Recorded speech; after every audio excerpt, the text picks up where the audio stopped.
ناظرین، مسیحیت مذہب پہلی صدی عیسوی میں وجود میں آیا۔ یسوع مسیح، جن کو اسلامی دنیا عیسیٰ ابن مریم کے نام سے پکارتی ہے، ان کو تثلیث کا ایک جزو یعنی خدا ماننے والے مسیح کہلاتے ہیں۔ لیکن کچھ فرقے یسوع کو خدا نہیں مانتے، وہ انہیں ایک نبی یا عام انسان مانتے ہیں۔ مسیحیت میں تین خداؤں کا عقیدہ بہت عام ہے، جسے تثلیث بھی کہا جاتا ہے۔ عام طور پر مسیح کہتے ہیں باپ، بیٹا، روح القدس ایک ہے، اور وہ اپنے آپ کو موحدین یعنی ایک خدا کے ماننے والے کہتے ہیں، اور اسے توحید فی التثلیث کا نام دیتے ہیں۔ ناظرین، مذہب مسیحیت میں تین بڑے فرقے ہیں۔ نمبر 1، کیتھولک کلیسا اپنی تاریخ کا سلسلہ مسیح، یسوع اور 12 رسل تک جوڑتی ہے۔ یہ اسقفوں اور پاپائے اعظم کو مقدس پطرس رسول کے جانشین تصور کرتے ہیں۔ اصطلاح کیتھولک کلیسا کا سب سے پہلا معلومہ استعمال انطاکیہ کے اگنیشیس نے کیا تھا، جنہوں نے لکھا جہاں اسقف ہوں وہاں مومن بھی، ٹھیک جس طرح جہاں یسوع مسیح ہیں وہاں کیتھولک کلیسا ہے۔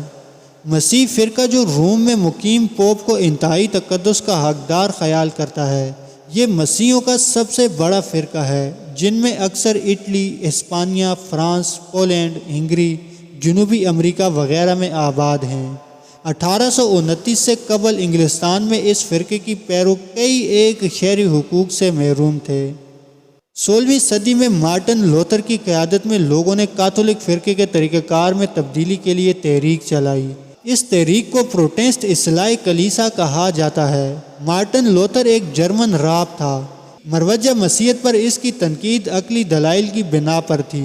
اس کے علاوہ علمی مظالم اس طرح کیے جا رہے تھے کہ جو شخص مذہبی احکامات کی تشریح سائنس سے کرتا یا پوپ کے احکامات کی خلاف ورزی کرتا تو اسے سخت سزائیں دی جاتی تھیں۔ پروٹسٹنٹ پاپائیت اور خدا اور انسان کے مابین کسی بھی واسطے کے خلاف ہیں۔ ان کا ماننا ہے کہ گرجا گھر کو انسان کو بخشنے کا کوئی حق حاصل نہیں ہے اور نہ ہی انسان کو راہب بننا چاہیے۔ پروٹسٹنٹ بائبل کے بعض کتابوں کو جعلی قرار دیتے ہیں۔ Number 3، orthodox. Eastern orthodox church کا دوسرا نام مشرقی راسخ الاعتقاد کلیسا بھی ہے۔ دنیا میں کیتھولک کے بعد یہ مسیحیت کی دوسری بڑی کلیسا ہے۔ بنیادی طور پر بیلاروس، بلغاریہ، قبرص، جارجیا، یونان، مقدونیہ، مالدووا، مونٹی نیگرو، رومانیہ، روس، سربیا اور یوکرائن کے ممالک میں اس کے ماننے والے پائے جاتے ہیں۔ ایک اندازے کے مطابق 30 کروڑ لوگ راسخ الاعتقاد کلیسا سے منسلک ہیں۔ پہلے یہ فرقہ کیتھولک کلیسا کے تابع تھا، پھر عالم قسطنطنیہ میخائیل کے عہد 1054 میں اس سے جدا ہوا۔ اس کلیسا کی اہم بات یہ ہے کہ اس کے ماننے والے یہ یقین رکھتے ہیں کہ روح القدس صرف خدا باپ سے پیدا ہوئے اور خدا بیٹے سے پیدا نہیں ہوئے۔ راسخ الاعتقاد کلیساؤں کا کوئی رئیس نہیں ہوتا جیسے کیتھولک کلیسا میں پوپ ہوتا ہے، بلکہ ہر ایک کلیسا دوسرے سے علیحدہ شمار کی جاتی ہے، اگرچہ عقیدہ میں سب متفق ہیں۔ نمبر 3، یہودی مذہب۔ ناظرین، ابراہیم کے 2 بیٹے تھے، اسماعیل اور اسحاق۔ اسحاق کے بھی 2 بیٹے تھے، ایک یعقوب اور ایک عیسو۔ عیسو پیغمبر نہیں تھے جبکہ یعقوب پیغمبر تھے۔ یعقوب کے 12 بیٹے تھے جن میں سے ایک کا نام یہودا تھا۔ یہودی کا لفظ اسی سے ہے، اور یعقوب کا لقب تھا اسرائیل۔ اسرائیل کا مطلب ہے اللہ کا بندہ۔ یہی نبی اسرائیل یعنی اسرائیل کی اولاد یہودی کہلائے۔ آدم علیہ السلام سے لے کر ملاکی تک جتنے بھی انبیاء گزرے ہیں، یہودی ان سب کو انبیاء مانتے ہیں۔ یہودی ملاکی کو آخری نبی سمجھتے ہیں، اور ملاکی کے بعد جتنے بھی نبی آئے انہیں یہودی نہیں مانتے اور ابھی تک مسیح کے انتظار میں ہیں۔ ان کے نزدیک مسیح ہی آخری پیغمبر ہوگا۔ اس طرح یہودی تورات کو اللہ کی طرف سے نازل شدہ مانتے ہیں، لیکن انجیل اور قرآن کو نہیں مانتے۔ ناظرین، یہودیوں کے 3 بڑے فرقے ہیں۔ نمبر 1، صہیونیت۔ یہ ایک قومی تحریک ہے جو یہودی لوگوں کے دوبارہ یہودی وطن یعنی ملک اسرائیل جو کنعان، ارض مقدس اور فلسطین پر مشتمل ہے قیام کی حمایت کرتی ہے۔ جدید صہیونیت 19ویں صدی کے اواخر میں وسطی اور مشرقی یورپ میں ایک یہودی قومی احیا کی تحریک کے طور پر ابھر کر سامنے آئی، جس نے سام دشمنی کے رد عمل اور اخراجی قوم پرست تحریکوں کے جواب میں جنم لیا۔ اس کے بعد جلد ہی اس کے زیادہ تر رہنماؤں نے اس تحریک کا مقصد مطلوبہ ریاست یعنی فلسطین اور بعد میں سلطنت عثمانیہ کے زیر حکومت علاقوں میں قائم کرنے سے وابستہ کر لیا۔ 1948 تک صہیونیت کے بنیادی مقاصد میں دوبارہ یہود کو ارض مقدسہ میں تاریخی خود مختاری دلوانے، اجتماعی جلاوطن یہود، سام دشمنی، امتیازی سلوک اور یہود پر ظلم و ستم سے آزادی پر مرکوز تھے، جن کا سامنا انہوں نے یہودی جلاوطنی سے کیا تھا۔ 1948 میں اسرائیل کی ریاست کے قیام کے بعد صہیونیت بنیادی طور پر من جانب اسرائیل اس کی مسلسل موجودگی، توسیع اور دفاع کے خطرات سے نمٹنے کے لیے وکالت اور حمایت کا نام ہے۔ مذہبی قسم کی ایک صہیونیت یہودی تشخص برقرار رکھنے کی حمایتی ہے اور اس سے مذہبی یہودیت سے وابستگی کو معترف کرتا ہے اور یہودیوں کے دوسرے معاشرے میں انجذاب کی مخالفت کرتا ہے، اور یہودیوں کی اسرائیل واپسی کو یہودیوں کی ایک علیحدہ ریاست میں اکثریتی قوم بننے کے ایک ذریعے کے طور پر وکالت کرتا ہے۔ ثقافتی صہیونیت ایک قسم کی صہیونیت ہے جس کی سب سے نمایاں نمائندگی عہد حام نے کی اور اس کی بنیاد رکھی اور اسرائیل میں ایک یہودی روحانی مرکز کے سیکولر نقطۂ نظر کو فروغ دیا۔ سیاسی صہیونیت کے بانی ہرتزل کے برعکس عہد حام کی جدوجہد اسرائیل کو یہودی ریاست نہ کہ صرف یہودیوں کی ریاست بنانے کے لیے تھی۔ صہیونیت کی حمایتی اور وکیل اسے مختلف قوموں میں رہنے والی مظلوم یہودی اقلیتوں کو واپس اپنے آبائی وطن میں بسانے کی ایک قومی تحریک آزادی کے طور پر دیکھتے ہیں۔ صہیونیت کے ناقدین اسے استعمار پسندی، نسل پرستی اور امتیاز پسندی کے نظریے جس نے اپنے پیرو انتداب فلسطین کے دوران یہودی صہیونی تشدد کی جانب راغب کرتی تحریک کے طور پر جانتے ہیں، جس نے فلسطینی نکبت اور انہیں آج تک مسلسل 1948 کی جنگ کے دوران چھینے گئے فلسطین جائیداد اور املاک کی واپسی سے محروم رکھا۔ نمبر 2، رجعت پسند یہودی۔ ناظرین، جسے شمالی امریکہ کے باہر مسورتی یہودیت کہا جاتا ہے، یہودیوں کا ایک بڑا فرقہ ہے جو یہودی قوانین یعنی الہا کو بیک وقت ضروری اور بتدریج ارتقاء یافتہ سمجھتا ہے۔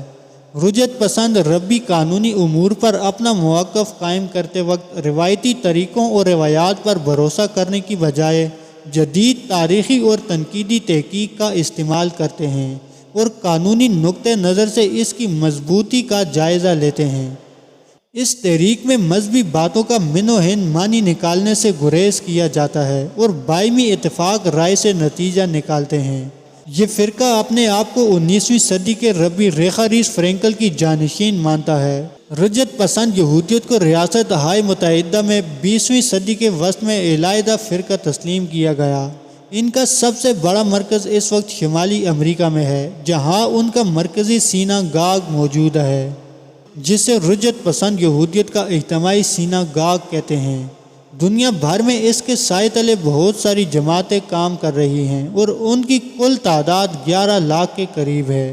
مندرج شدہ بالغ اراکین کی تعداد 6 لاکھ سے زیادہ ہے، جبکہ بہت سارے غیر اراکین بھی شامل ہیں۔ رجعت پسند یہودی کا مطلب یہ ہے کہ یہودی اپنی اصلی تعلیمات کو اصلی شکل میں برقرار رکھنا چاہتے ہیں۔ رجعت پسند یہودی میں خدا کا مذہبی تصور موجود ہے۔ اس کے مطابق ہم خدا پر یقین رکھتے ہیں جس نے یہ کائنات بنائی اور اس پر حکمرانی کر رہا ہے۔ اس کی طاقت سے یہ دنیا پیدا ہوئی، اس کی ذہانت اور اس کی بھلائی سے زمین کی قسمت کا فیصلہ ہونا ہے۔ نمبر 3، آرتھوڈکس یہودی۔ آرتھوڈکس یہودی ایسے افراد ہیں جو یہودیت کے روایتی مذہبی طریقوں اور عقائد کی سختی سے پابندی کرتے ہیں، جیسا کہ تورات اور تلمود میں بیان کیا گیا ہے۔ یہاں ان کے عقائد کے بارے میں کچھ اہم تفصیلات ہیں۔ تورات پر عقیدہ۔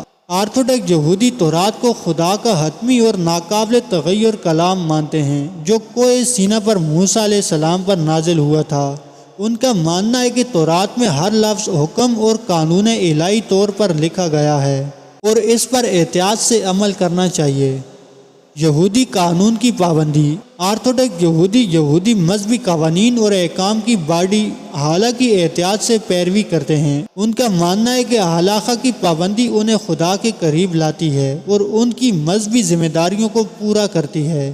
یہ قوانین زندگی کے مختلف پہلوؤں کو گھیرے ہوئے ہیں، بشمول غذائی قواعد، سبت کا دن، خاندانی پاکیزگی کے قوانین، طہارت اور نماز کی رسومات، عبادت اور عبادت گاہوں میں حاضری۔ آرتھوڈکس یہودی باقاعدہ سے اجتماعی عبادت کی اہمیت پر یقین رکھتے ہیں اور روزانہ اور سبت کی نماز کے لیے عبادت گاہ کی خدمت میں شرکت کرتے ہیں۔ عبادت گاہ کو مذہبی زندگی کا مرکزی نقطہ سمجھا جاتا ہے، جہاں نماز، تورات کا مطالعہ اور زندگی کے اہم واقعات جیسے شادیاں اور جنازے ہوتے ہیں۔ ناظرین، اسلام ایک توحیدی مذہب ہے جو اللہ کی طرف سے حضرت محمد صلی اللہ علیہ وسلم کے ذریعے انسانوں تک پہنچائی گئی آخری الہامی کتاب قرآن پاک کی تعلیمات پر قائم ہے۔ یعنی دنیاوی اعتبار سے بھی اور دینی اعتبار سے بھی اسلام اور مسلم نظریے کے مطابق گزشتہ ادیان کی اصلاح کا آغاز 610 تا 632 تک 23 سال پر محیط عرصے میں محمد صلی اللہ علیہ وسلم کی طرف سے اترنے والی الہامی قرآن سے ہوتا ہے۔ قرآن عربی زبان میں نازل ہوا اور اسی زبان میں دنیا کی کل آبادی کا 24 حصہ یعنی 1.6 تا 1.8 ارب افراد اس کو پڑھتے ہیں۔ ان میں مختلف ذرائع کے مطابق تقریباً 20 تا 30 کروڑ ہی ہیں جن کی مادری زبان عربی ہے، جبکہ 70 تا 80 کروڑ غیر عرب یا عجمی ہیں جن کی مادری زبان عربی کے سوا کوئی اور ہوتی ہے۔ متعدد شخص ماخذ سے اپنی موجودہ شکل میں آنے والی دیگر الہامی کتابوں کے برعکس بوصلہ وحی فرد واحد محمد صلی اللہ علیہ وسلم کے منہ سے ادا ہو کر لکھی جانے والی کتاب اور اس کتاب پر عمل پیرا ہونے کی رہنمائی فراہم کرنے والی شریعت ہی دو ایسے وسائل ہیں جن کو اسلام کی معلومات کا منبع قرار دیا جاتا ہے۔ ناظرین، باقی مذاہب کی طرح اسلام میں بھی فرقے ہیں۔ اسلام کے 2 بڑے فرقوں میں شیعہ اور سنی شامل ہیں۔ نمبر 1، اہل سنت والجماعت۔ مسلمانوں میں پیدا ہونے والے 2 بڑے فرقوں میں سے ایک ہے جسے حرف عام میں سنی مکتبہ فکر بھی کہا جاتا ہے۔ مسلمانوں کی اکثریت اسی فرقے سے تعلق رکھتی ہے۔ اہل سنت وہ لوگ ہیں جو خدا اور اس کے رسول کی اطاعت پر ایمان رکھتے ہیں، تمام صحابہ کرام کو احترام اور عزت کی نگاہ سے دیکھتے ہیں۔ ان کے نزدیک سب صحابی بالخصوص خلفائے راشدین برحق ہیں۔ ان کا زمانہ ملت اسلامیہ کا بہترین اور درخشاں دور ہے۔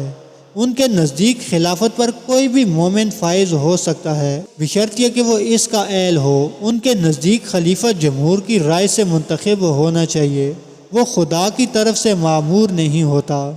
وہ خلافت کی موروثی نظریے کو بھی تسلیم نہیں کرتے۔ ان کے نزدیک ابو بکر صدیق صحابہ میں فضیلت کا درجہ رکھتے ہیں اور پھر خلافت کی ترتیب سے حضرت عمر فاروق رضی اللہ عنہ، حضرت عثمان غنی رضی اللہ عنہ اور حضرت علی ابن ابی طالب رضی اللہ عنہ۔ خاندان اہل بیت کو بھی سنی بڑی احترام و عقیدت کی نگاہ سے دیکھتے ہیں۔ سنی عقیدے کے مطابق سوائے پیغمبروں کے کوئی انسان معصوم نہیں۔ اہل سنت مکتبہ فکر مذہب میں اعتدال اور میانہ روی پر زور دیتا ہے۔ اہل سنت کے ہاں بالعموم 4 فقہ شافعی، مالکی، حنفی اور حنبلی رائج ہیں۔ نمبر 2، اہل تشیع یا شیعت۔ ناظرین، شیعہ اسلام کا دوسرا بڑا فرقہ ہے۔ اہل تشیع رسول اللہ صلی اللہ علیہ وسلم کے بعد فقط حضرت علی ابن ابی طالب علیہ السلام کی امامت و خلافت کے قائل ہیں اور صرف انہیں رسول اللہ صلی اللہ علیہ وسلم کا جانشین اور پہلا معصوم امام مانتے ہیں۔ شیعہ یا اہل تشیع نظریہ خلافت کو تسلیم نہیں کرتے۔ ان کا عقیدہ ہے کہ رسول اللہ صلی اللہ علیہ وسلم نے دعوت ذو العشیرہ، جو حدیث یوم دار یا حدیث العشیرہ والدار کے نام سے مشہور ہے، اور خطبہ حجت الوداع کے موقع پر مولائے کائنات علی ابن ابی طالب کو اپنا حقیقی جانشین مقرر کر دیا تھا۔ ناظرین، آج کی ویڈیو میں اتنا ہی۔ آپ اس بارے میں کیا جانتے ہیں کمنٹ سیکشن میں ضرور بتائیے گا۔ امید ہے آپ کو یہ ویڈیو پسند آئی ہوگی اور آپ اس کو بھرپور لائک شیئر کریں گے۔ آپ کے پیار بھرے خلوص کا بے حد شکریہ۔ نیکسٹ ویڈیو تک کے لیے اللہ حافظ۔